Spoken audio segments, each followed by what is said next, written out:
Assalamualaikum warahmatullahi wabarakatuh. Perkenalkan, nama saya Herawati Sasmita dari Fakultas Teknik Prodi Teknik Sipil, kelas 1B semester 1. Pada kesempatan kali ini saya akan membahas materi tentang hukum kimia dasar. Hukum kimia dasar dibagi menjadi 5, yaitu yang pertama hukum Lefevre, yang kedua hukum Proust, yang ketiga hukum Dalton, yang keempat hukum Gay-Lussac, dan yang kelima yaitu hipotesis Avogadro.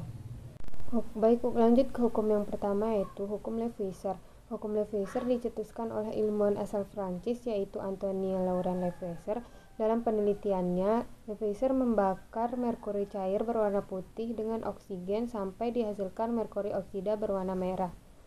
Tidak sampai di situ saja, Lefevre memanaskan merkuri oksida sampai berbentuk merkuri cair berwarna putih dan oksigen.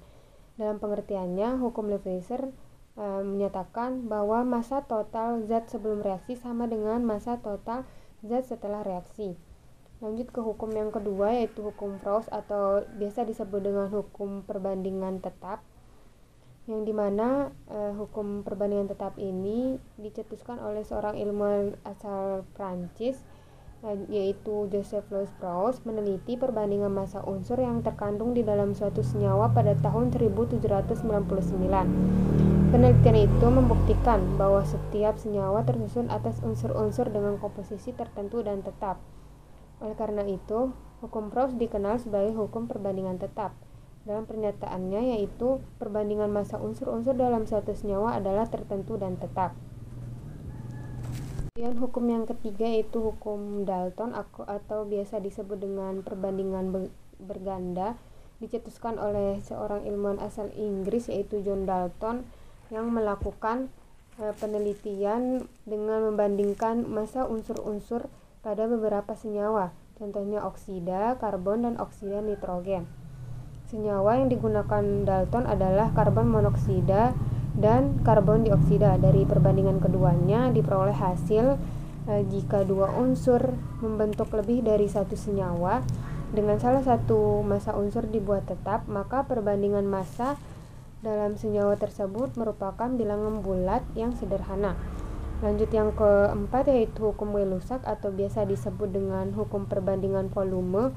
Hukum Gay-Lussac dicetuskan oleh ilmuwan asal Prancis, yaitu Joseph Gay-Lussac, meneliti tentang volume gas dalam suatu reaksi kimia. Berdasarkan penelitiannya, Lussac mengambil kesimpulan bahwa perubahan volume gas dipengaruhi oleh suhu dan tekanan.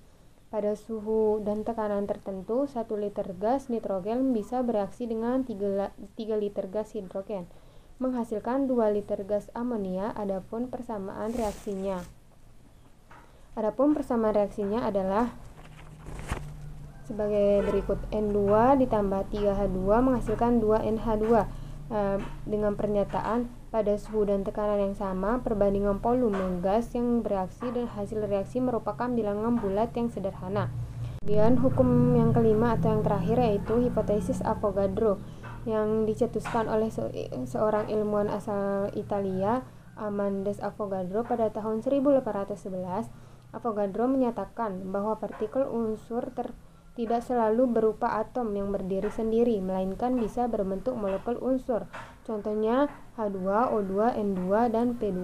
Berdasarkan pemikiran tersebut, Avogadro menjelaskan bahwa Gay-Lussac membuat hipotesis sebagai berikut: pada suhu dan tekanan yang sama, perbandingan volume gas yang volumenya sama memiliki jumlah molekul yang sama pula.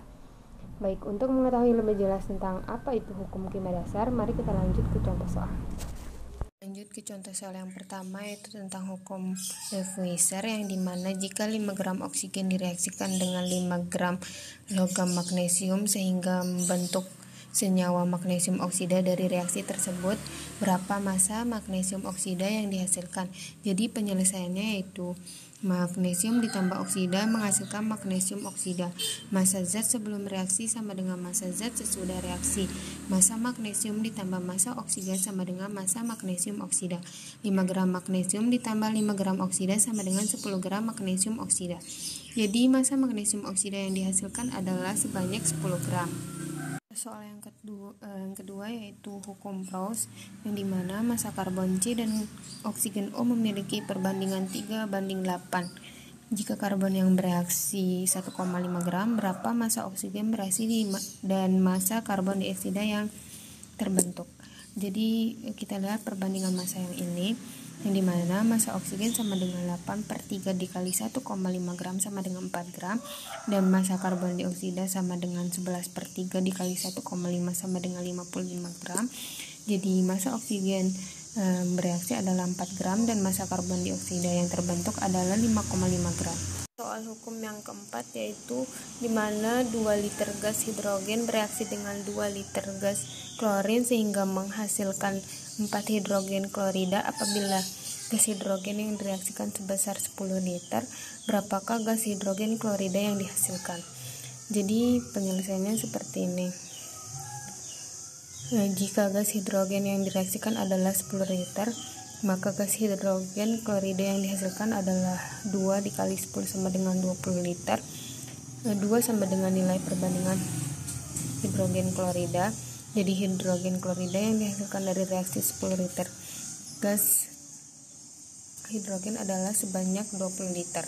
Lanjut ke contoh soal yang ketiga yaitu tentang hukum Dalton, yang dimana unsur fosfor dan oksigen yang direaksikan membentuk dua jenis senyawa. Dalam 55 gram senyawa 1 terdapat 30 gram fosfor dan 71 gram senyawa 2 mengandung 40 gram oksigen. Apakah senyawa tersebut termasuk ke dalam hukum Dalton? Kita lihat perbandingan massa yang ini, yang dimana massa oksigen pada senyawa 1 sama dengan 55 dikurangi 31 sama dengan 24, dan massa fosfor pada senyawa 2 yaitu 71 dikurangi 40 sama dengan 31. Perbandingan massa fosfor pada senyawa 1 dan 2 adalah 31:31 dibagi dengan 31 sama dengan 1:1. Perbandingan oksigen pada senyawa 1 dan 2 adalah 24:40 dibagi dengan 8 menghasilkan 3:5. Dari hasil tersebut, perbandingan oksigen dan fosfor pada senyawa 1:1 dan 3:5 merupakan bilangan bulat dan sederhana. Contoh soal yang kelima yaitu sebuah tabung 5 liter berisi 2 dikali 10⁻22 molekul gas karbon dioksida pada suhu dan tekanan yang sama. Berapakah jumlah molekul gas nitrogen dalam tabung bervolume 4 liter? Jadi penyelesaiannya diketahui N1-nya sama dengan 2 dikali 10⁻22, P1-nya sama dengan 5 liter, V2-nya sama dengan 4 liter, dan ditanyakan N2-nya.